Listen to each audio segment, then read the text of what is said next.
பாரத தேசத்தோட வடபகுதியில வைதேகின்ற கிராமம் இருந்தது. அந்த கிராம மக்கள் ரொம்ப சந்தோஷமா வாழ்ந்து வந்தாங்க. அந்த கிராம மக்கள் காந்தாராவை வழிபட்டு வந்தாங்க.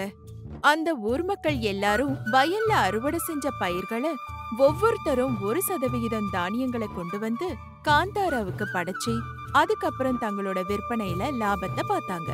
பயிர்களை பூமியில விதைச்சு அறுவடை செய்யற வரைக்கும் ஒவ்வொரு விஷயத்துக்கும் காந்தாராவை கும்பிட்டு தான் வேலையை செய்வாங்க. அப்படி அவரை கும்பிட்டு வேலைய தொடங்குறதால நல்ல மழை பெஞ்சு பயிர் செழிப்பா விளையுதுன்னு அந்த ஊர் மக்கள் நம்பினாங்க. கொஞ்ச நாள் போனதுக்கு அப்புறம் அந்த ஊருக்கு நகரத்துல இருந்து 2 வாலிபர்கள் வந்தாங்க. அந்த ஊர் மக்களோட கலாச்சார வழிபாட்டை தெரிஞ்சுக்கணும்னு அவங்க நினைச்சாங்க. அவங்க பேரு ஸ்ரவன், பிரசாந்த். அவங்க ஊருக்குள்ள வரும்போது எல்லாரும் அறுவடை செஞ்ச பயிர்களை கொண்டு வந்து காந்தாரா கோவில்ல இருந்த ஒரு பெரிய அறைக்குள்ள வச்சிட்டு இருந்தாங்க. அத பார்த்த ஸ்ரவன் ஒரு பெரியவர்கிட்ட போய் கேட்டான். பெரியவரே, எல்லாரும் எதுக்கு அவங்க அறுவடை செஞ்ச பயிர்களை கோயில் உண்டியல்ல போடுறாங்க அப்படின்னு கேட்டான். அதுக்கு அந்த ஊர் பெரியவரு இந்த மாதிரி அவங்க கிட்ட பதில் சொன்னாரு. தம்பி, இது காலங்காலமா இந்த ஊரோட வழக்கம். நாங்க பல வருஷங்களா இப்படிதான் செஞ்சிட்டு இருக்கோம் அப்படின்னு காந்தாராவை பத்தி அவங்க எதுக்காக கடவுளுக்கு பங்கு கொடுக்கறாங்கன்னு சொன்னாரு. இப்ப மட்டும் இல்ல தம்பி, ராஜா காலத்துல கூட ஜெயிச்ச ராஜாக்கள் தன்னோட ராஜ்யத்தில் இருந்த உயர்ந்த பொருட்களை கொண்டு போய் அந்த உண்டியல்ல தான் போடுவாங்க அப்படின்னு சொல்லிட்டு இருந்தாரு. எல்லாத்தையும் கேட்டப்பறம் ஸ்ரவன், பிரசாந்த் 2 பேரும் ஆச்சரியப்பட்டாங்க. அவங்க 2 பேரும் இப்படி பேசிக்கிட்டாங்க. என்ன சொல்றாரு அவரு? அப்படின்னா அந்த உண்டியல்ல நிறைய வைடூரியங்கள் இருக்கணும். அதை எப்படியாவது நாம அடையணும். எப்படி? அவங்க நம்மளை எப்படி உண்டிக்கிட்ட அனுமதிப்பாங்க அப்படின்னு பிரசாந்த் கேட்டான். அப்போ ஸ்ரவன் யோசிக்க ஆரம்பிச்சான். அப்படின்னா நாம ஒரு வேலை செய்யலாம். நாம கொஞ்ச நாளைக்கு இங்கேயே தங்கி இந்த ஊர் மக்களோட நம்பிக்கைய சம்பாதிக்கணும். அப்புறம் என்ன செய்யலாம்னு நான் சொல்றேன் அப்படின்னு சொல்லி 2 பேரும் கொஞ்ச நாளுக்கு அந்த ஊர்லயே தங்குனாங்க. காந்தாரா தெய்வத்துக்கு தினமும் பூஜைகள் செஞ்சு எல்லார்கிட்டயும் நல்லவங்க மாதிரி நடிச்சாங்க. இப்படியே கொஞ்ச நாள்ல அவங்க மேல எல்லாருக்கும் நல்ல அபிப்பிராயம் வந்தது. ஒரு நாள் ஸ்ரவன் காலையில ஊர் மக்களை வர சொன்னான். நல்லா கேளுங்க, அந்த காந்தாரா தெய்வம் என் கனவுல வந்தாரு.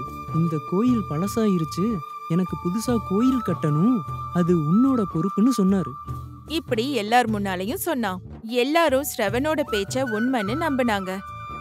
உடனே கிராம மக்களும் புதுசா கோயில் கட்டுறதுக்காக சம்மதிச்சாங்க. அப்போ பிரசாந்த் சொன்னா, புதுசா கோயில் கட்ட இது என்னோட பங்கு. சொந்த ஊர்ல என் வீட்டை வித்த பணம் அப்படின்னு சொன்னா பிரசாந்த். உடனே கிராம மக்கள், எங்க ஊரு தெய்வத்துக்காக நீங்க எதுக்காக வீட்டை விக்கணும்?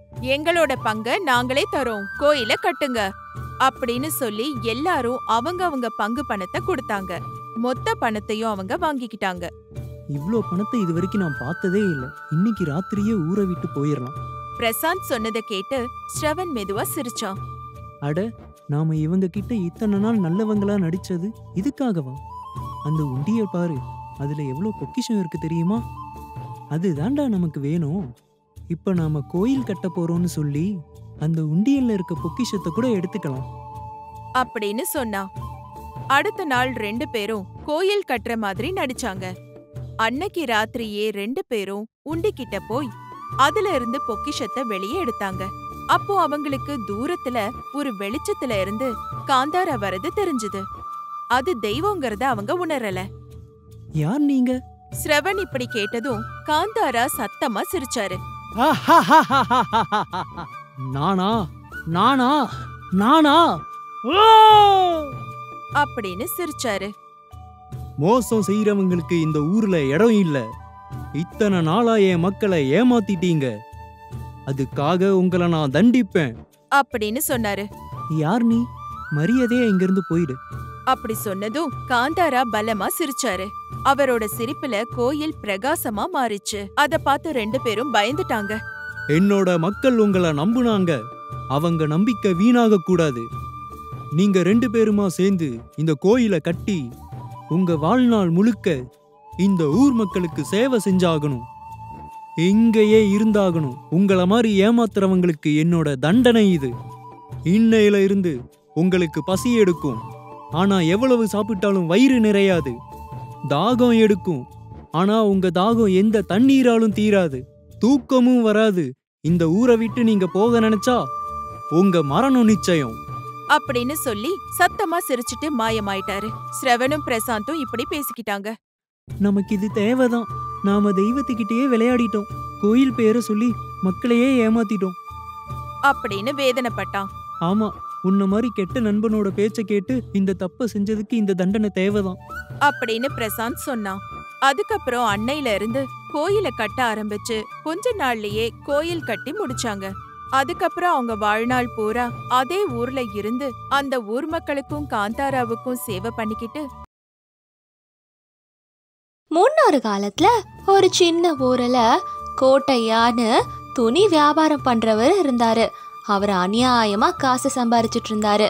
கோட்டையா பத்தி ஊர்ல இருக்க எல்லாரும் கோட்டையா மாதிரி பேராசை பிடிச்சவங்க இந்த ஊர்ல இருக்க மாட்டாங்கன்னு பேசிக்கிட்டாங்க.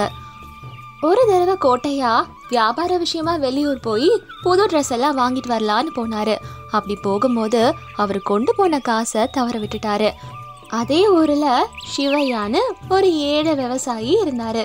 கோட்டையா தவற விட்ட காசு வச்சிருந்த பர்ஸ் சிவையாவோட கையில கிடைச்சது. இது யாரதோ என்னன்னு தெரியாம பத்திரமா சிவையா அவர் வீட்டுல வச்சிருந்தாரு. கோட்டையா நிறைய தடவை அவரோட காசு பர்ஸை தேடி பார்த்தாரு. ஆனா அவருக்கு கிடைக்கவே இல்லை. 2-3 நாள் கழிச்சு பட்டணத்துல இருந்த போலீஸ்காரர்கிட்ட கம்ப்ளைண்ட் கொடுத்தாரு. யார் என்னோட பர்ஸை கண்டுபிடிச்சு கொடுக்குறாங்களோ அவங்களுக்கு நான் பரிசும் கொடுக்குறேன்னுட்டு அறிவிக்கையும் கொடுத்தாரு. அந்த நோட்டீஸ் ஊர் முழுக்க ஒட்டுனாங்க. சிவையா அந்த நோட்டீஸை பார்த்துட்டு உடனே அவர்கிட்ட இருந்த காசு பர்ஸை எடுத்துக்கிட்டு கோட்டையாவோட வீட்டுக்கு போனாரு.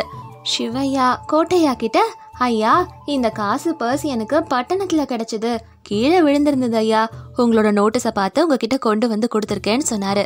கோட்டையா காசை எண்ணி பார்த்தாரு. எல்லா காசும் கரெக்டா இருந்தது. ஆனா கோட்டையாக்கு கெட்ட புத்தி வந்தது. கோட்டையா சிவையா கிட்ட, இங்க பாருப்பா, நான் வச்சிருந்த காசுல பாதி காசு தான் இருக்கு, மீதி காசை நீ எப்படி செலவு பண்ண, அது எங்க போச்சு? உங்களை மாதிரி ஏழைங்களுக்கெல்லாம் அடுத்தவங்களோட காசு அல்வா மாதிரி ஆச்சே, என்ன பண்ண என்னோட காசை? அப்படி திமிரா கேட்டாரு கோட்டையா. உடனே சிவையாக்கு ரோஷம் வந்தது. இங்க பாருங்க ஐயா, உங்களோட பர்ஸ்ல எவ்வளோ காசு இருந்தது கூட எனக்கு தெரியாது. நான் அதை எண்ணியும் பார்க்கல, திறந்தும் பார்க்கல, என்கிட்ட எந்த காசும் இல்லை அப்படின்னுட்டு சொன்னாரு. 2 பேரும் வாக்குவாதம் பண்ணி சரி நம்ம நியாயம் கேட்கலான்னு அந்த ஊரு நாட்டாம தர்மண்ணா கிட்ட போனாங்க. தர்மண்ணா கிட்ட நடந்த எல்லாத்தையும் சொன்னாங்க. தர்மண்ணா உடனே கோட்டையா கிட்ட இருந்த காசு பர்ஸை வாங்கினாரு. அவர் கோட்டையா கிட்ட கோட்டையா, இந்த பர்ஸ்ல நீ எவ்வளோ காசு வச்சிருந்தன்னு கேட்டாரு. அதுக்கு கோட்டையா, ஐயா, மொத்தமா என்கிட்ட 1 லட்சம் இருந்தது. நான் இந்த பர்ஸ்ல 50,000 ரூபாய் வச்சிருந்தேன் ஐயா. ஆனா இப்ப பார்த்தா 40,000 ரூபாய் தான் இருக்கு. 10,000 ரூபாவை சிவையா எடுத்துட்டாரு. கேட்டா இல்லவே இல்லைன்னு சொல்றாரு. எனக்கு என்னோட காசு வேணும் ஐயான்னுட்டு கோட்டையா சொல்றாரு. கோட்டையா சொன்ன பதில வச்சுட்டு தர்மண்ணாக்கு இவர் பொய் சொல்றாரு நல்லா புரிஞ்சுது. சிவையா கிட்ட காசு ஆட்டைய போடுறதுக்கு கோட்டையா பொய் சொல்றாருன்னு தர்மண்ணா புரிஞ்சுக்கிட்டாரு. உடனே தர்மண்ணா அந்த பர்ஸ்ல இருந்த காசை எண்ணி பார்த்தாரு. அதுல கோட்டையா சொன்னதை விட கம்மியான காசு தான் இருந்தது. 2 தடவை எண்ணி பார்த்தாரு. அப்பயும் அவருக்கு காசு கம்மியா தான் இருந்தது. உடனே தர்மண்ணா கோட்டையா கிட்ட, இங்க பாரு கோட்டையா, நீ 40,000 இருக்குன்னு சொன்ன, ஆனா இதுல 10,000 ரூபாய் தான் இருக்கு. எனக்கு என்னவோ இந்த காசு சிவையாதுன்னு தான் தோணுது. இந்த காசு சிவையா கிட்டே இருக்கட்டும், இது உன்னோட காசு இல்ல கோட்டையா அப்படின்னுட்டு சொன்னாரு. அப்படி அந்த காசு பர்ஸை சிவையா கிட்டேயே கொடுத்துட்டாரு. அதுக்கப்புறம் கோட்டையா அங்கிருந்து கிளம்பிட்டாரு. போற வழியில புலம்பிக்கிட்டே, ஐயோ, என்னோட பேராசை புத்தியால இருந்த காசையும் இழந்துட்டேனே, ஏன் தான் என் புத்தி இப்படி இருக்கோன்னுட்டு புலம்பிக்கிட்டே நடந்து போனாரு.